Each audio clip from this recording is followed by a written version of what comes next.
Beginning our call today is the 27th, is it? Yes, of August 2020. Welcome everybody, you're successful people. If you're here, you're successful. You're on your path to a greater success. That's just the way it works. Hi, Andrew. See all these, some new faces that I haven't seen before. Welcome everyone. We're going to talk about that again today. Last week we talked briefly about that as well.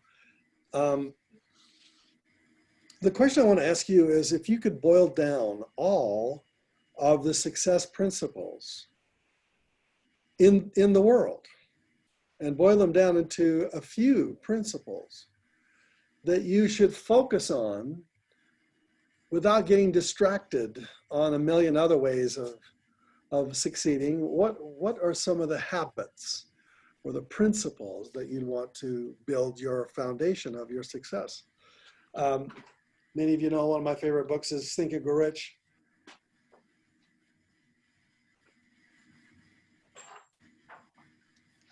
So I always have plenty of copies around here. This is a copy of Think and Grow Rich and Acres of Diamonds with Russell H. Conwell. And I actually went to China in 2007. Flew to Shanghai and took a nice long drive south to a printing plant in China and made arrangements to have this book printed. And this book with its leather cover, gold embossed edges, the gold edges on the side, and a very, very nice looking interior cover. This book was, I think, $4 to print. So we printed thousands of them. And during that, this was of course over 10 years ago, and we did a marketing with this particular book because it was one of my favorite books. And that's why a copy of Think and Grow Rich is available to anybody that wants it. I have the audio, I recorded the audio of this program. And the 13 Principles, when Napoleon Hill wrote it, I guess he asked himself the question, well, how many principles are there? And he said, let's see, well, you gotta have desire. That's gotta be in there somewhere. So that's principle number one.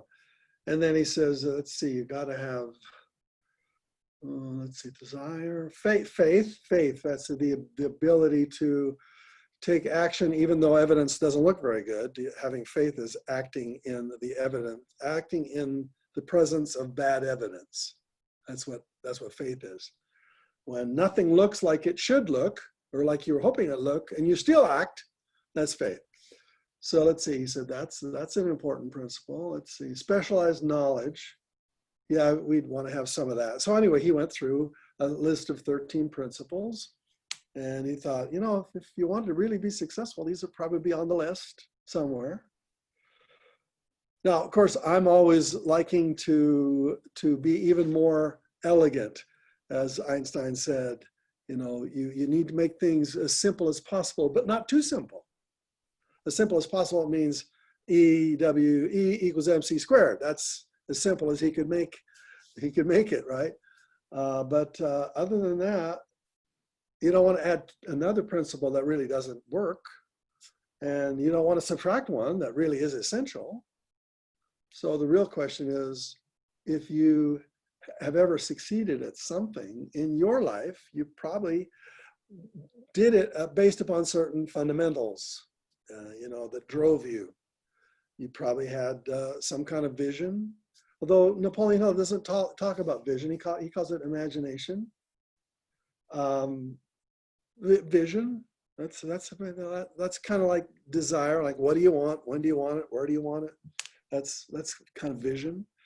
But the question I would ask you is, if you haven't succeeded at something, you've been trying it a long time, and you're working at it, and you still wanted it. That was principle number one. You really wanted it, but you just haven't been able to crack the code. You just maybe tried many, many times, hadn't worked. What would have been the principle that you didn't obey? And when you did succeed, looking at your life, then you succeeded in anything in your life, whether it's relationships or financial subjects or your health, time management, or in any area of your life where you have been successful. What were the principles that you finally settled on that made it work? So when it comes to the 4 maps of happy, successful people, obviously, I wanted to boil it down to 4, not to 13. How can you boil something down to 4? So really, this is my attempt to simplify Think and Grow Rich. And I was asking myself, well, what are the principles that are really important? And so principle number 1, clarity. Napoleon Hill doesn't call it clarity. So just remembering again what those 13 principles are: desire, faith, auto-suggestions, what you say to yourself, specialized knowledge, imagination, decision, organized planning, persistence, the power of the mastermind, the mystery of sex transmutation, the brain, the subconscious mind, and the sixth sense. Those are his 13 principles. So I said to myself, well, we probably could summarize some of those into a fewer number. Why 13? So when I wrote when I wrote the 4 maps, I decided to go back and think to myself, when I've really succeeded, what have I done? When I've really not succeeded, what did I miss?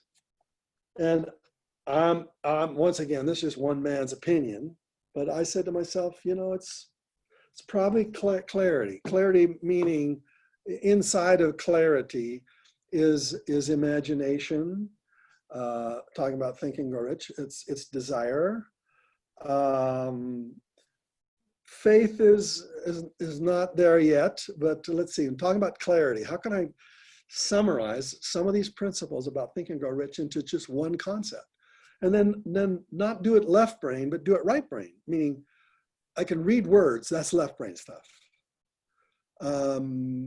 Or I can read stories, that's also that's right brain, but most of the descriptions in Think and Grow Rich are descriptions of principles and then stories attached to them.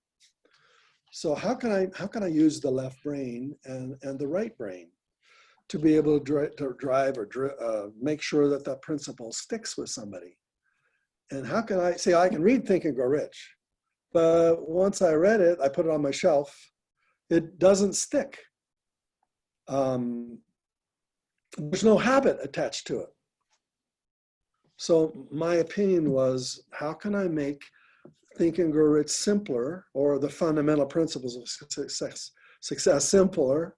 And then how can I make sure that they actually get installed in somebody so that they become habits?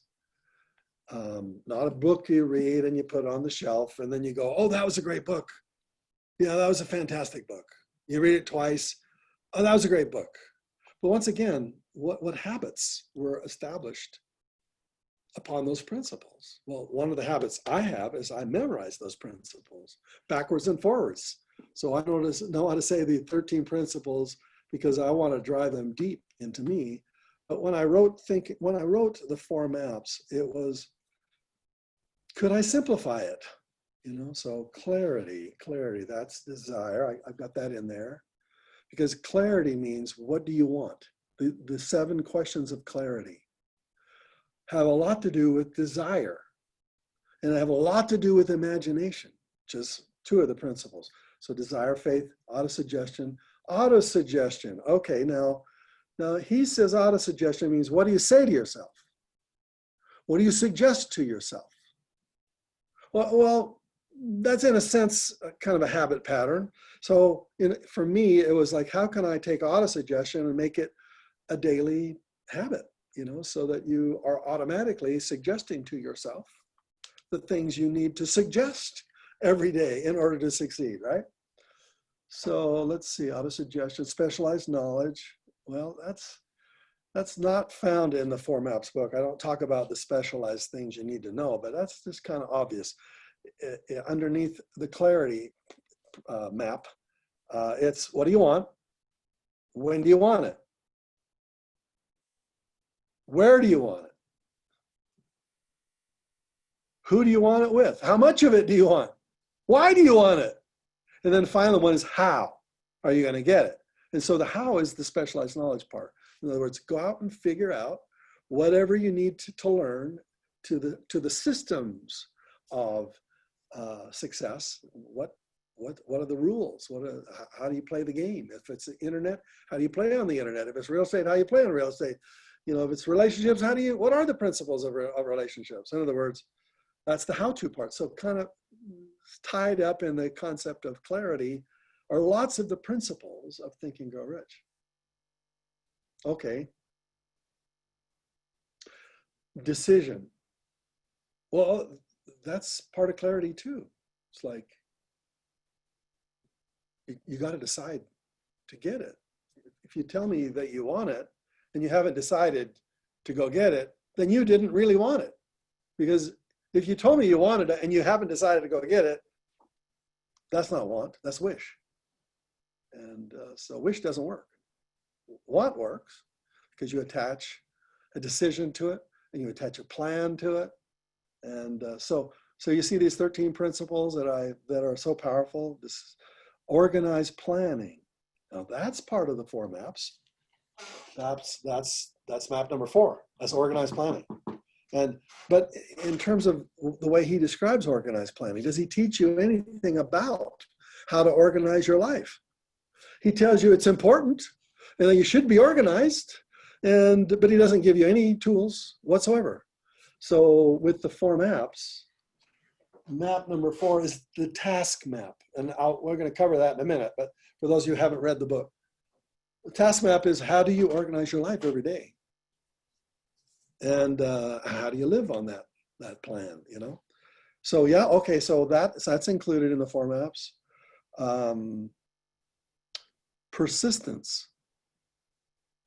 That's an important one. Where is that found in the 4 maps? Well, persistence is found in map number 2, which is called the anticipation map. That means anticipating the challenges that you're going to have in advance and making the decision to, regardless of how challenging they are, that your challenges and your champions can help you get through, that's called persistence, can help you get through to where you really want to go, which is the ultimate goal. So in a sense, you know, you'll find the 13 principles of Think and Grow Rich summarized and simplified into the 4 maps in a totally different way. In other words, Napoleon Hill doesn't ask you to draw anything. I'm asking you to draw at least for 30 days, every day, until the maps become so much part of you, become habitual, right, in your life. Now, let's talk about habitual habits. The map number 3 is about ritual. It's like, what do you do to prepare yourself every day? Because winners do this. And I looked at my life, and when I really succeeded, I prepare every day. I do my daily victory, as my mentor Stephen Covey taught me, how to have a daily private victory to prepare yourself for your daily public victory. That's ritual.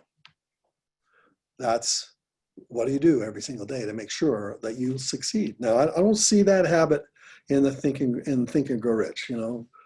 Desire, faith, autosuggestion, specialized knowledge, imagination, decision, organized planning, persistence, power of the mastermind.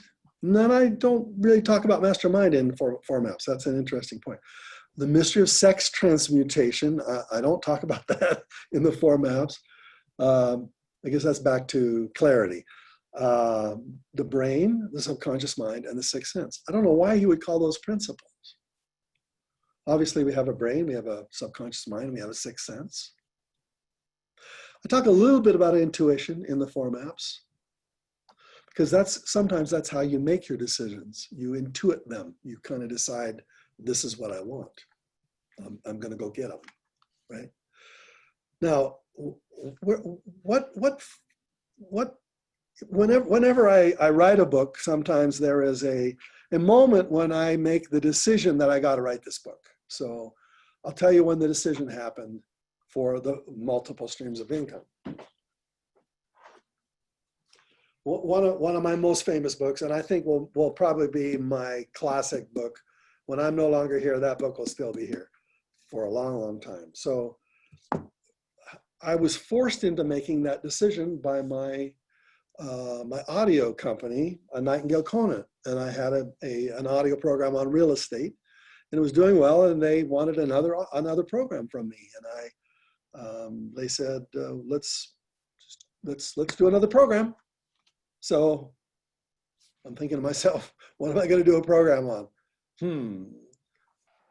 So it kind of forced me into making that decision, and multiple streams of income was the decision.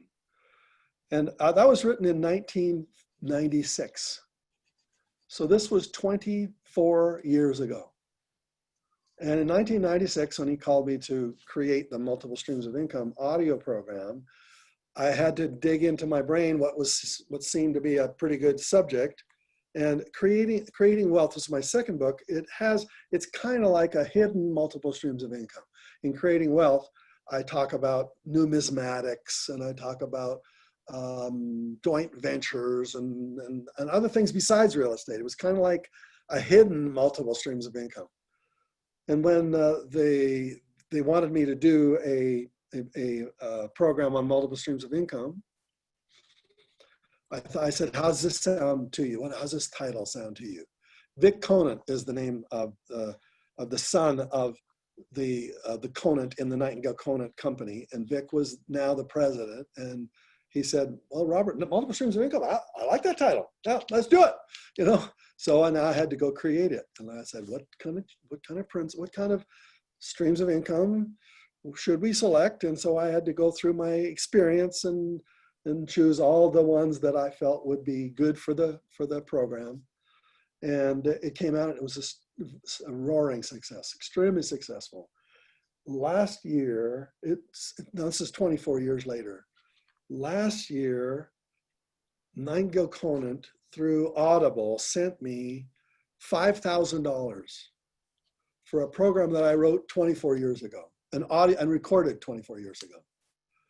That doesn't seem like much to $5,000, but it's a program that's been out for a long, long time. And it's something I don't do any more work on. It's called residual income, residual royalties. No, I like that word, royalty. Royalty. You're thinking kings and queens, but kings and queens didn't make this kind of money. Where you do something one time, and then 25 years later you get a check. That's what I like about royalties and residual income, right? Then in 1999, at one of the Book Expo conventions, my editors there started to talk to me about what other books I'd like to write, and I hadn't written a book. Guess when the last time I'd written a book? It was in 1986.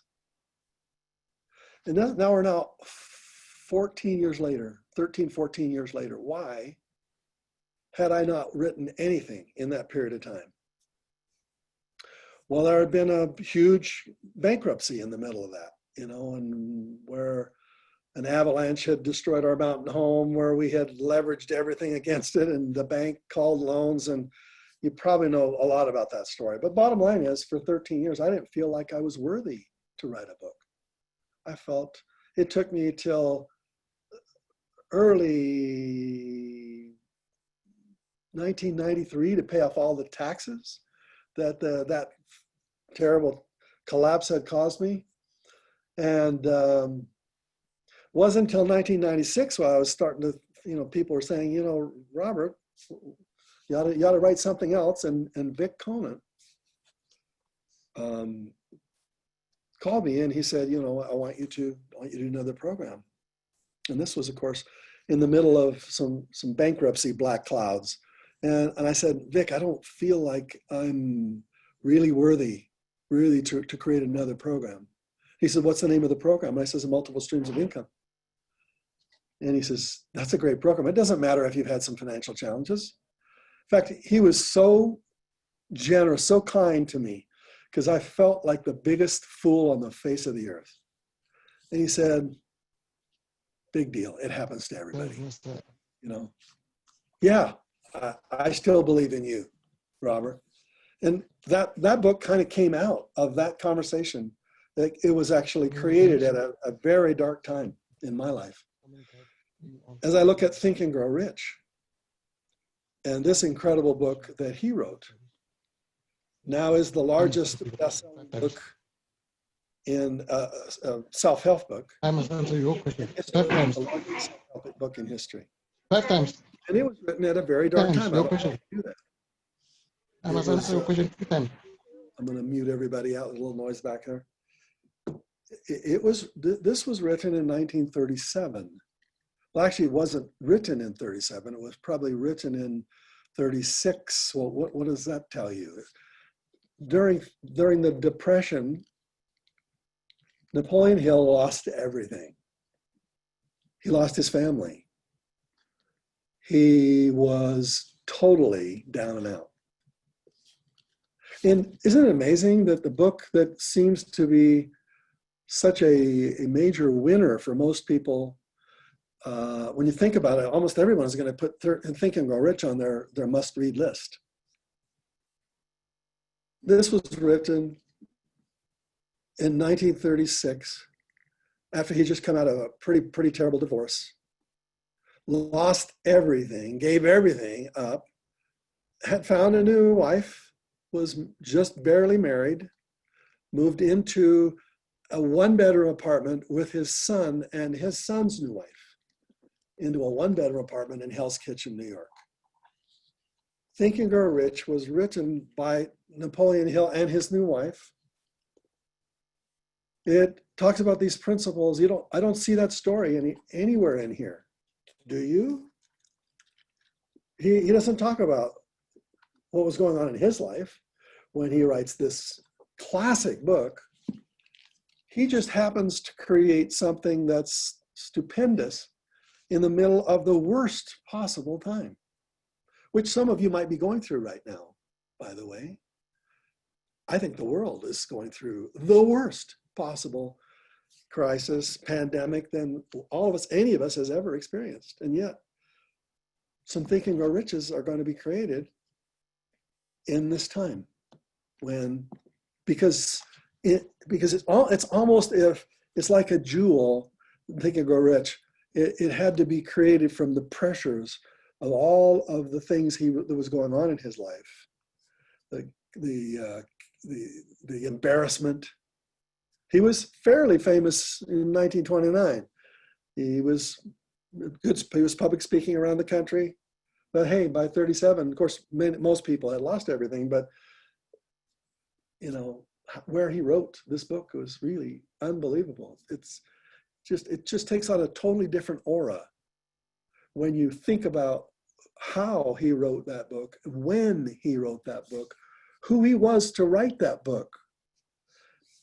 They made fortunes. And by 1941, she fell in love with her attorney and Napoleon Hill was back to nothing again. She took it all. And so still he had to kind of figure out what to do with his life, and he started teaching the same principles to much smaller groups. His book was famous, but his wife had all the rights to it.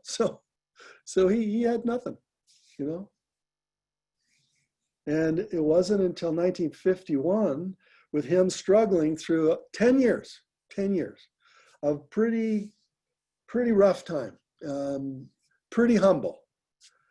He was still doing well, but not on the scale he was doing before. And that's when Napoleon Hill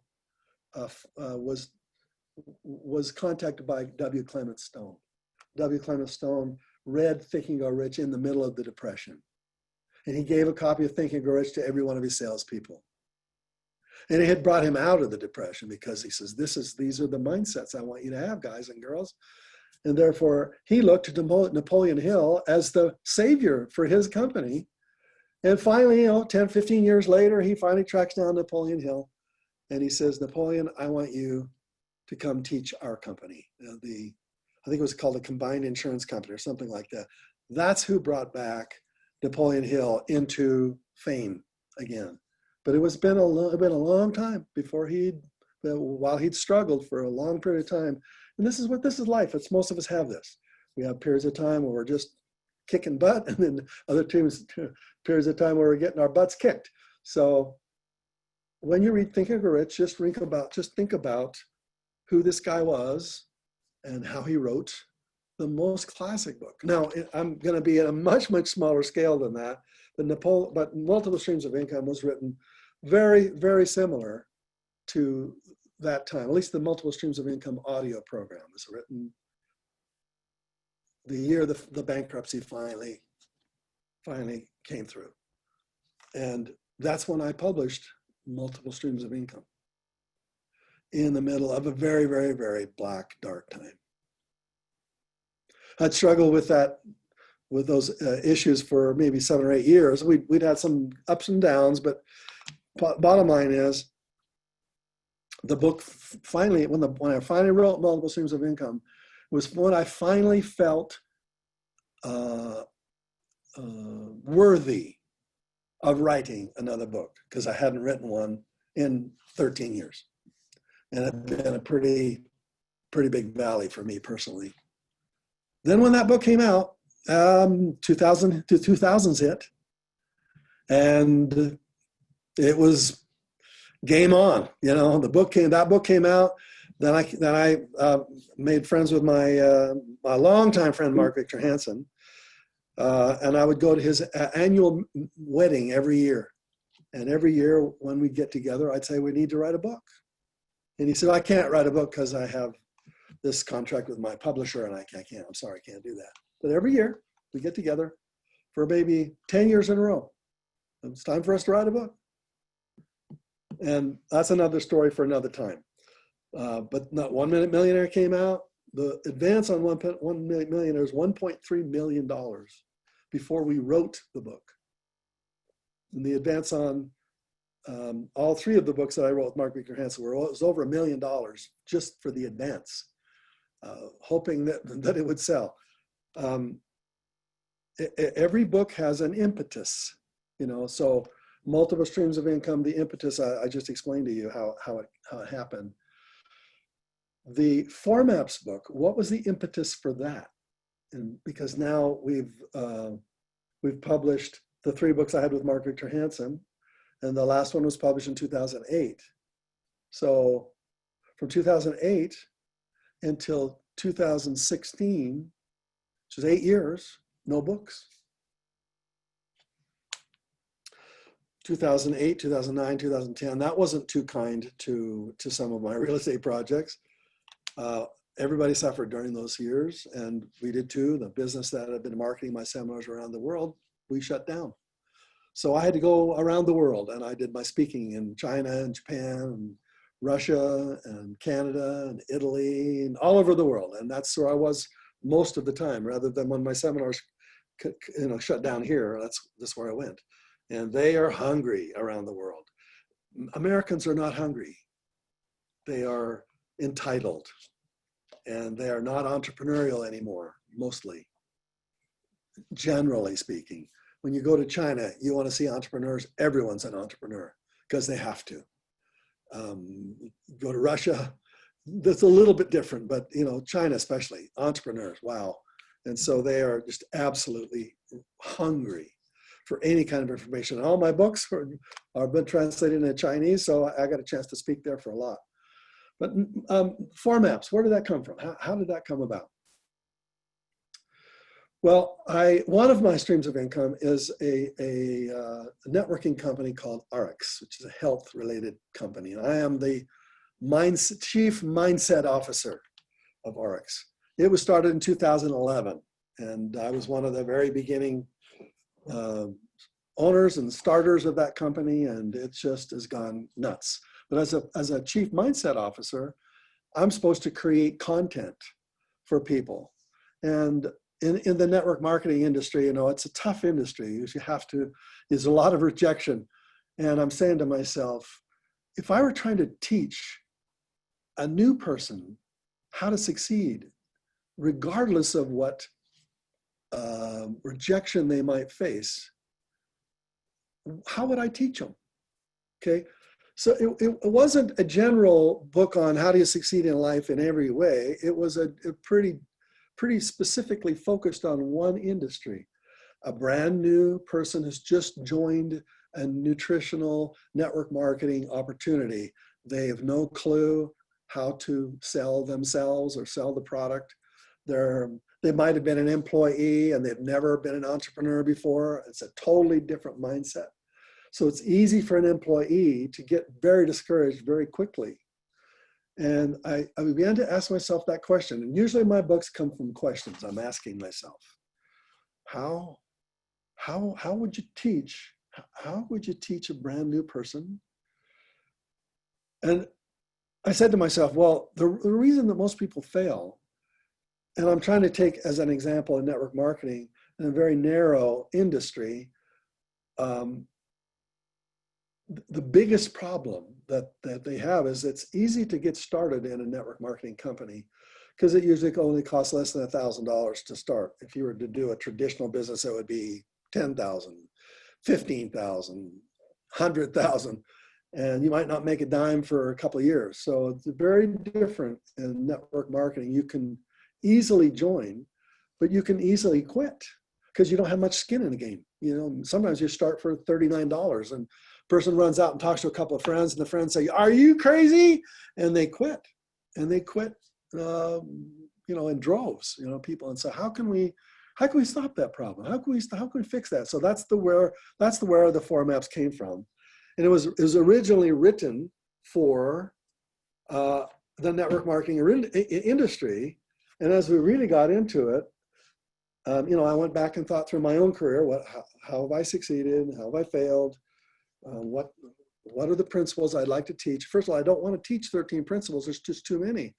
So I boiled it down to 4.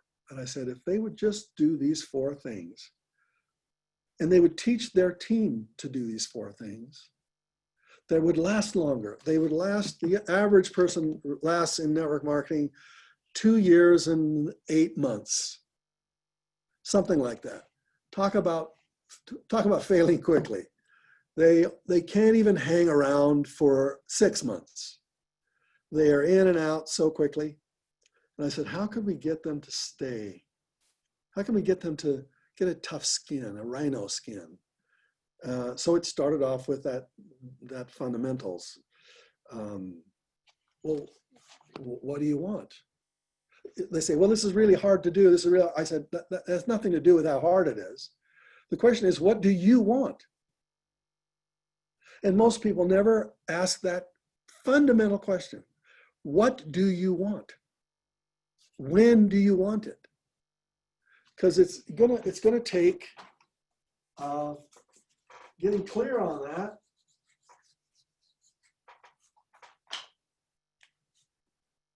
So I said to myself, how can I create something new, something different, something that could be memorable? So that's where I started drawing these little frowny faces and smiley faces. So this is where most people are. And up there in the top right-hand corner is where most people want to be. I said, is it possible for people to draw a smiley face like that? Even if they're bad at drawing, if they even have a belief they're terrible at drawing? I said, yeah, anybody can do that. Okay, so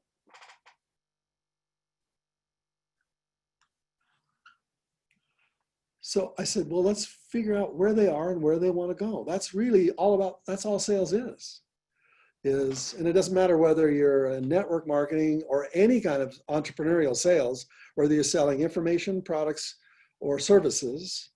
You're trying to take your customer and say to your customer, what's your problem? In other words, what's your frowny face? And what would it look like if it was fixed? And so I began to, really tinker with these drawings on my desk, and I'm saying, how can we teach this? And the thing about network marketing is, have you ever heard the concept of duplication? If they can't do what you did to enroll them, if they can't do it, then it stops. So I could be fabulous at enrolling people, but if the person I enroll can't do it, then it dies. So the person I enroll, I have to be able to teach how to train their new people.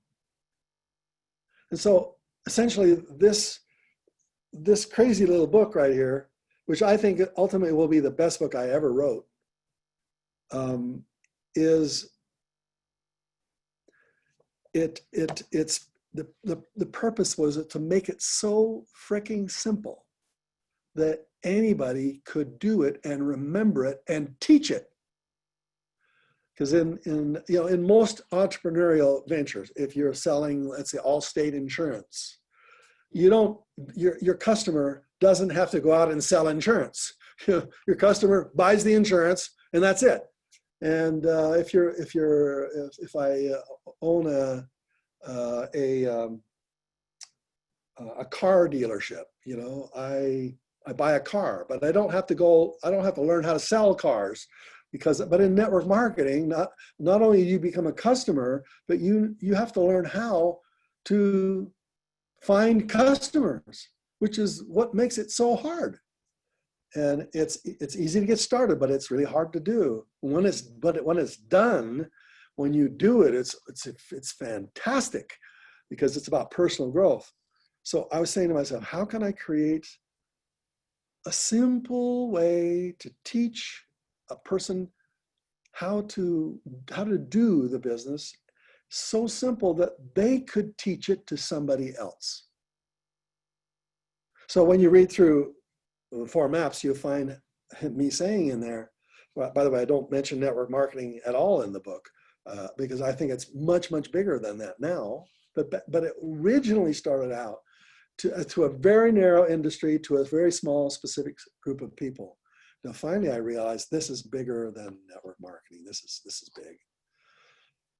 So if you have a customer that you're trying to make your business partner, like in network marketing, you need to find out, what do you want? When do you want it? Why do you want it? Where do you want it? How much of it do you want? Who do you want it with? So those 7 questions. And most people never ask themselves even one of those questions. But if you ask all 7 of those questions and you get really specific about it, then when bad times happen, you keep reminding yourself, well, okay, bad times have happened. 2008 happened, the bankruptcy happened, whatever. In the middle of all of the bad stuff, even like Napoleon Hill, the middle of his entire collapse, what was his want? He wanted to write a book. And so he wrote it in the worst possible place, at the worst possible time, to become the best possible book in the history of the self-help world. Because he knew what he wanted. He was very clear. That's called clarity. And now, when I enroll a person into anything, I'm going to find out, where are you now? Where do you want to go? What kind of fears are holding you back? Now, the reason that the people reject, they get rejection. People hate rejection. Why do they get rejected? Well, back into the industry I was talking about, most people haven't heard lots of great things. It's the greatest industry with the worst reputation. It's the bottom line. It's the greatest industry with the worst reputation. And people don't have a lot of good things to say about it, because they tried it and didn't work before, because they didn't have a system. And so there's going to be some rejection. And once they understand for themselves, what are the things that are holding me back? What are my walls? of fear. These are walls of fear. What are my walls? These walls have cost a fortune. They've slowed you down. They've kept you stuck. They've caused you to miss opportunities or to try opportunities and fail too quickly. Almost everybody is in a wall of fear like that. And of course, all of us, we have our dreams. We have our dream houses we want to live in, right? But most of us can't get out of the walls of fear. And rejection is a big one. And so that's why a lot of people, they'll start something and the rejection will get them and they'll quit. Where are they going to go? Where else is there to go? You have to make something work. Therefore, you have to figure out how to get through those walls of fear. And if you don't, well, then you're stuck. You're stuck right here in your comfort zone. Is it a comfort zone, really? It's not a comfort zone. It's a miserable zone that you've just gotten used to, right? And so the walls, so when it comes to the rejection part, I say somehow when you're talking to somebody about their dreams, you got to get them into their dreams as quickly as possible. If you want to have don't talk to them in this state of mind. You need to talk to them in this state of mind. So when you read the Four Maps book again, now I've kind of revealed to you what was the impetus to get it started. You might begin to understand how it was designed for helping a person overcome their fear and to get really clear on what they really, really want. And just that one map called the Clarity Map is so powerful that once you get really clear on what you don't want and really clear what you do want, and you are determined every day to take a step up the mountain, as we talked about last week. Last week I said, every day you got to dig. You got to dig some hole. You got to dig some trench, right? Remember that last week? So now I can go here. I can go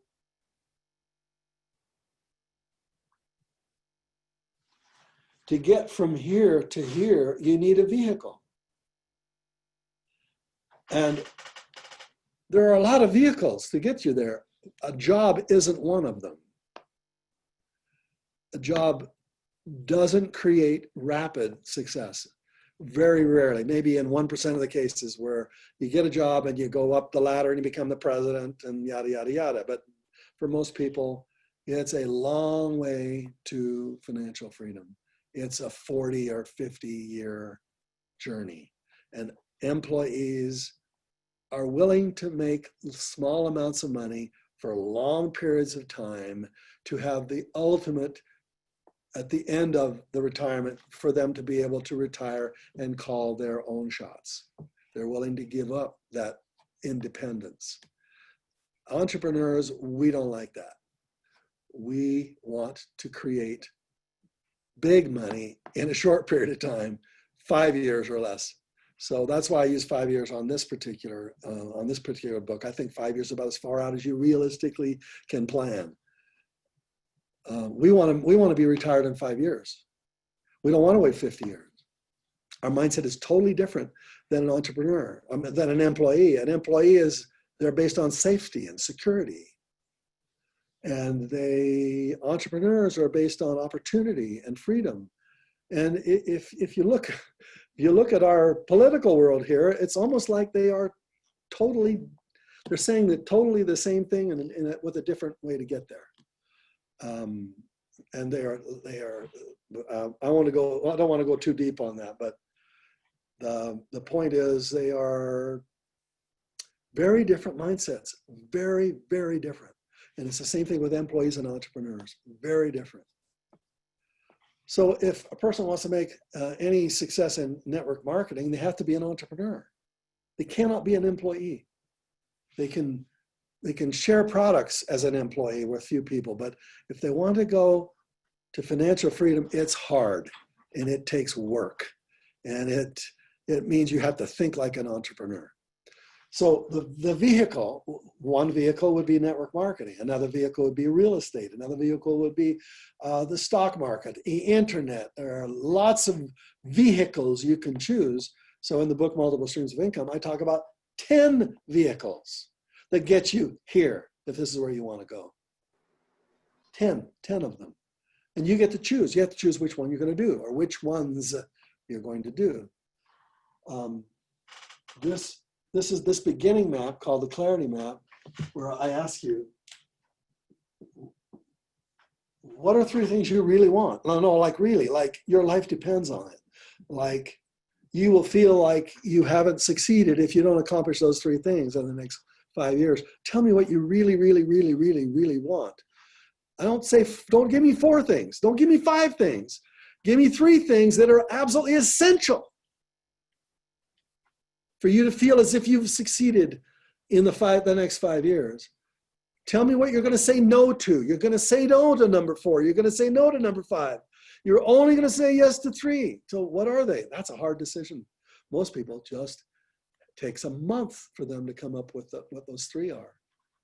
And then I say, what don't you want? What don't you want? Now, if you could wave a magic wand, what would you wave away out of your life right now? Well, you've kind of gotten used to lots of stuff. Like, I guess that's the way life is. No, that isn't the way life is. The way life is the way you decide it is. And therefore, what do you decide is no longer going to be part of your life? And what do you decide is going to be part of your life? And why is that important to you? Why is it important for you to want that and not want this? And usually it comes about with selfish reasons, like I've always wanted to do that.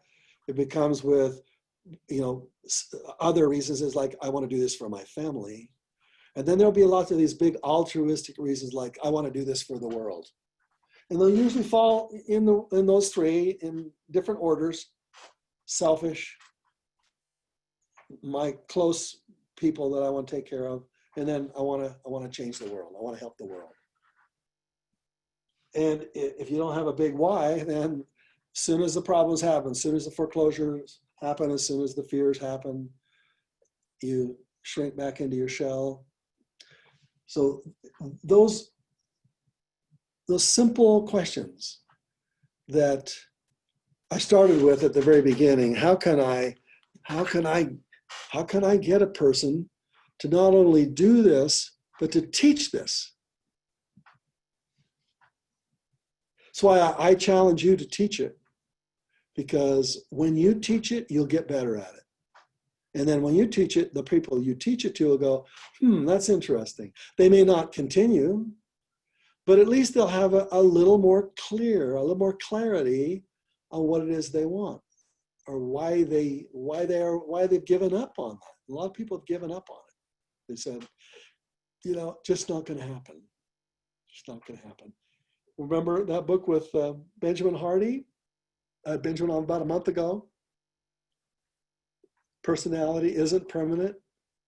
Life-changing book, because you don't get to give the excuse any longer that you're just that way, or you're shy, or I'm not very good with people. Baloney. Read that book, Personality Isn't Permanent, and you realize you've been sold a bill of goods, and you've been selling yourself a bill of goods for your entire life about what you could accomplish. Your personality isn't permanent. It can be changed. So today our conversation was about getting really clear and then teaching it to somebody else.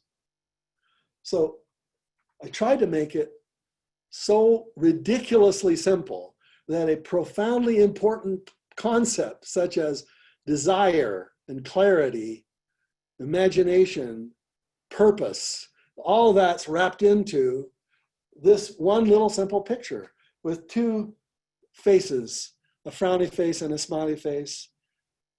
getting you to decide what you want, what you don't want, and why. If a person does that, this is probably the most important map of the 4, but this is the most, this is so many principles, scientific principles are tied up behind the scenes. These simple little crazy pictures will find thousands of scientific experiments to prove that what you do right here has a profound impact on your personal, on yourself, on who you are, who you think you are. And if I can get a new person that's just joined my business, for instance, if I can get them to know this about themselves and teach their own little team about it, it's profound. Okay, so next week I'll go a little deeper in other concepts behind it. We've kind of come to the end of our conversation for today. I've left some time for questions and answers, thoughts, ahas. It's your turn, so I will unmute everybody, and you're more than welcome to make a comment if you will. You can go into the chat, you can say whatever you want to say. I'm looking at the chat right here. There we go. I wanted to say something. Thank you very much. I don't know. Thank you, Robert. This has been a very Marcella. powerful Thank you. call. Thank you. Any ahas that you learned today? What's an aha you had today? Where you go, hadn't thought about it that way before. That's an aha. Where you go, okay, what's an aha? Sharon, what are your ahas for our conversation today? For me, one of the ahas is the genius of simplicity. And it's Peggy talking. It's the genius of team simplicity. Thank you. I feel that, that all the best. Tell you what, Peggy, I'm going to mute everybody and unmute yourself, will you? Thank you.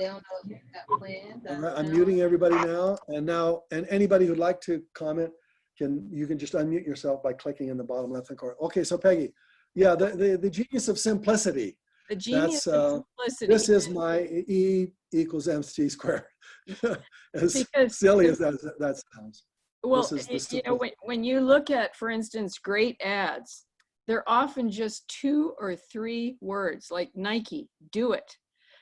They could have said that in 10 sentences. Or like I noticed it one day when an 18-wheeler of Walmart drove by me on a highway. And it said, I'm trying to remember the logo, but it was like only 4 words. It was like, the idea was, live better, pay less. I mean, everything they do, all the hundreds of thousands of things they sell, captured in 4 words. And that's what makes it strong. And as I said, the best ads, when you see on a billboard, it's just a few words. And why? It's intentional because it's so strong. And so, in your attempt to help your people in your company to make it so simple that they could not only grasp it, but teach it to others, right.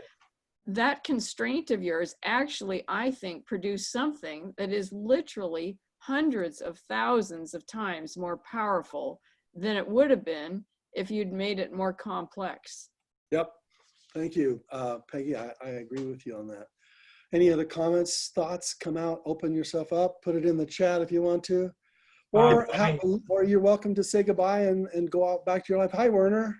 How you doing? My big aha almost came with your very first opening. You asked the question, what are you not doing to take you where you want to go?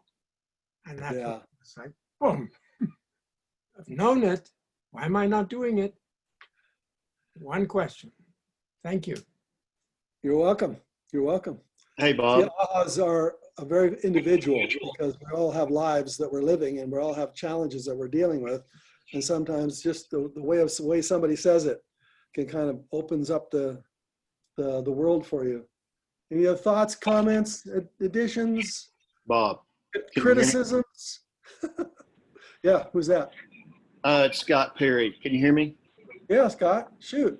Okay, just a couple of things real quick for me. I bought your book, I guess it was late last week, and I've been reading it. I've been a person that's been getting up at around 4:30 every day. And so a lot of the things in your book really stuck out. But one today is not planning over 5 years. I have a tendency to get caught up way too much into the future. And to me, a 5-year horizon is really a good plan, I think, to look at. Anything past that, I mean, I think my mind is going to get just bogged down with too much. The other thing is juggling 3 projects at one time. I think that's great, because if you saw my to-do list, which is about 200 items, Yeah. you'd understand why every morning I wake up, I can't figure out what I'm supposed to do. And I ended up by the end of the day, not accomplishing anything, just sitting there, just kind of just stuck. So I love what you're teaching. I love the simplicity side of it. So anyway, I've got a lot to do with the book. Like I say, I just got into it, but way when to you get go on it. I chapter really 4, like what you're doing. You get to chapter 4, I tell you to throw away your to-do list. Did I say Robert, that? Michelle Hanchy here. Yes, Michelle.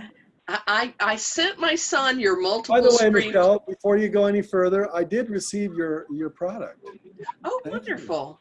Now, That's I my haven't yet- daughter's. Oh, okay. I haven't yet used it yet, Yes. but I did receive it. I want to thank you for that. Yeah, that's our gift to you. Thank you for what Oh, you do here. Thank you. I sent my son your multiple streams of income book, just to be able to pass on to the next generation. You know, my husband and I are both entrepreneurs. We have multiple businesses that we have started and are ongoing, but our biggest business is helping both our kids with their business.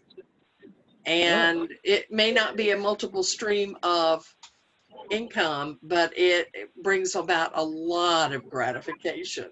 Yeah, multiple So streams thank of you for love. that book. My son's really excited about it. Oh, great. Well, they're totally different. This book and this book are radically different. This book is 346 pages long. This one's 160, I think. This is 300 pages less. This book is very left brain, and this was really written at a time when it was. But Robert, I'm on a phone call. Can I help you really quickly? It is. Oh yes, Fred. Yes, yes. Can I come and talk to you? I'm in the middle of a call right now. I'll call you back. Oh my gosh. Thank you so much. Well, the door is open because there's a lot of workers in there right now. So, you know, I was, no, but I'll be there in about 10 minutes, 15 minutes. So I'll come and knock on your door, okay? Thank you, Fred, bye-bye. So he just found my wallet. So this was the right kind of call to take. oh, wow. My wallet at our home, I must have been sitting on the car or something, and I drove off without it, and he found it in the middle of the street. So for my neighbor. Okay, so anyway, Michelle, that broke into you. I was just, you know, yes, they're two different kinds of books, but at this stage in his life, the multiple streams of income, I think, will be very good for him. Good. Thank you, Michelle. How's that book coming along? I have tunnel vision, you know, wrote for 6 hours straight and got 3 pages done. It's you know, trying to make things like, you know, pulse EMFs and non-pulse and ionized, non-ionized, very easy for people to understand, and being able to use the right brain and the left brain. This is a challenging book for me. Oh, well, it's gonna be a great one. I really think it's gonna be a great one. Really. Well, thank you. Thank you so much. Thanks for all you do. Any other thoughts, comments before I go find my wallet? I have a thought. Yeah, I Marcella. just wanted to share. Yeah, and it's about the whole simplicity thing. You know, for years I've been talking about how we get confused. We get confused culturally, personally, that we think just because something's simple, it ought to be easy. But that's not true at all. And your transparency and your willingness, I think, to share your story shows us. It's just like if I say, well, you want to be healthy and wealthy? Okay, work out 3 to 5 times a week, cut down on salt, sugar, white flour, and fat, have a great relationship, love what you do, and sleep well at night, you know? And I say it's okie dokie, you know, so why aren't people doing it? It's certainly straightforward enough. If you had a 4-year-old, I could get them to understand that. But I never said it was easy, and I never said it was going to feel good. And I think that you do such a great job of distinguishing that for us, and I'm just so grateful. I'm so grateful. I've been studying you for years, and I wish I was in your book writing club, you know, but the whole simple, not easy today really struck me. I had to speak because I've been teaching around that. It's like, oh, just say no. Yeah, well, if people could just say no, they would just say no. You know, like, in other words, it doesn't translate, and people think, oh, well, I want to be successful and I want to be rich. And, you know, it's not network marketing, but it's a very wonderfully successful cosmetic company. And, you know, the mentoring that I've gotten in that has just been fabulous. And it's 6 most important things, not 60 most important things. You know what I mean? There's like legendary wisdom. So I just really appreciate your work. And, you know, something that when you had Brian Tracy on that really struck me, one of my mentors, his name is Ernest Kurtz, but he said, all of wisdom is plagiarism. Only stupidity is original, you know, and it's just. Only stupidity is what? Only stupidity is original. All of wisdom is plagiarism. Only stupidity is original. And that's just comforted my soul, because I think, well, all I ever do is book reports and listen. But, you know, there's a way of synthesizing it that clarifies it for others, that gives that clarity. And you have been one of those giants for me for so long. So I just wanted to say thank you. And also just to share that I think we often get screwed up about simple and easy. Yeah. And we get screwed up that just because something's good for us, like getting out of our walls of fear and identifying what's up, all of that stuff is good for us, but it's never going to feel good. That's not what it's about. It's about being good and becoming something that becomes a light in the world. You know, that's what I think it means to be the change. You know, we throw out these little be the change that you want to see, but that's what it means to be the change. You know what I mean? Thank you, Marcella. Appreciate those comments. Thank you very much. Okay, one more comment and then I got to run. Robert, would you recommend using multiple streams of income alongside the 4 maps? What was the first part of that question? I missed it. Would you, because basically I'm reading through your book, Multiple Streams of Income, and trying to use it as like as a system, like you suggested before. But yes. You know, your book, The 4 Maps, because of that, creating the positive habits, it's like, can they be used alongside each other, or would you say that's different systems? Well, absolutely. They absolutely belong side by side, because in order to do the systems of multiple streams of income, some people need certain habits that are in the 4 maps. Now, some people just do it. They just come that way and they just go get it done. But most people need a structure of habits, and that's what the 4 maps is about. So yeah, they both side by side. Yep, yeah, betcha. All right, everyone, have a wonderful day. God bless. We're moving into a new house tomorrow. Thank you, Bob. Bob, where do we get your 4 maps book? Send me an email, author@robertallen.com, and I'll send you one. Thank you. Thanks, Bob. Now, Z, are you, do we know each other for a class? Yes, Bob, I've been to your house in San Diego for training from South Africa. Yeah, that was like 10 years ago, wasn't it? 2014. Oh, okay. Well, I recognize the name, and it's so good to see you again. Yeah. Great, Bob. So Z, send me author@robertallen.com. I'll send it to you. Okay. Okay. Thanks, Rob. Thanks again. Bye. Bye-bye, everybody. God bless. We'll see Thank you, Bob. Bye. Welcome. Thank you. Thank you. Thank you. Have a great move. New house. Thank you. Yes. Bye. Thank you. Bye. Rachel. Thank